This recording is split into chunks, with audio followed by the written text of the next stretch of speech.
Pour la France, il y aura des répercussions, bien évidemment. On ne sera pas en guerre, il ne faut pas non plus exagérer. Les Actuvores, animés par Nicolas Nadeau, tous les jeudis, de 18h30 à 20h sur VL.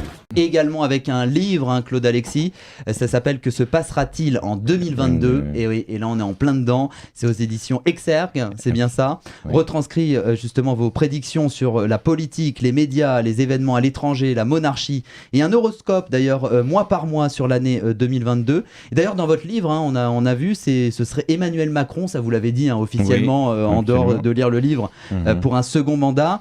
Selon vous d'ailleurs, il vivrait un échec, mais un ancien président de la République, Nicolas Sarkozy, pourrait lui venir en aide, Claude Alexis. C'est incroyable ça quand même. Il reviendrait en fait en politique. Pour moi, j'ai toujours... Bon, c'était un bide parce que j'avais annoncé que Nicolas Sarkozy serait de nouveau président. Donc, mais je me suis ramassé. Écoutez, j'assume. Je vous en veux pas. Écoutez, Claude Alexis, vous me posez une question, mais je vais vous répondre. Voilà. Deux poules prises. Tant que c'était pas Jacques Chirac, hein, c'est bon, la précision. Mais et j'ai toujours maintenu, et je ne sais pas pourquoi, je le maintiens encore, que pour moi, il reviendra. Il reviendra. Mais c'est vrai que c'est un passionné de politique. Comment ? Ça sera pas Poutine en France ? On ne sait pas, hein. Ça peut être Poutine, président français. Non, je ne sais pas. Tout bouge en ce moment. Non. Mais tu dis une connerie ? C'est vrai que... En tous les cas, je pense qu'il viendra en aide, qu'il viendra en tous les cas. Je ne pense pas qu'il soutiendra son parti et qu'il viendrait plus du côté de chez M. Macron.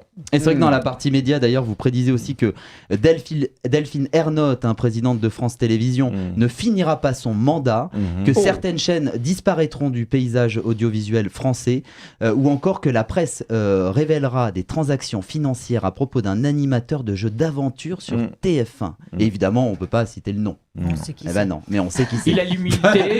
Mais on ne sait pas. Il a l'humilité. Plein de prévisions comme ça. Et c'est vrai que c'est très agréable à lire. Déjà, c'est un livre qui est vraiment... très bien fait, c'est vrai, hein, même pour ceux qui connaissent pas bien la voyance, on s'y retrouve, c'est très équilibré, donc voilà, c'est aussi prix abordable, ça s'appelle... À la portée de tous. À la portée de tous, ça s'appelle « Que se passera-t-il en 2022 ?» Et justement, avec cette déclaration de guerre de Poutine, vous avez eu des flashs comme ça qui sont arrivés aujourd'hui, des choses notamment pour la France ? Pour la France, il y aura des répercussions, bien évidemment. On ne sera pas en guerre, il ne faut pas non plus exagérer. Donc, ce n'est pas la peine de sortir les mitraillettes ni les cartouches. Mais c'est vrai qu'il y aura de grosses répercussions. Mais Emmanuel Macron, malgré tout, ce qui peut se passer, étant président de l'Europe à l'heure actuelle, fera quand même pas mal de choses et il s'en sortira plutôt pas mal.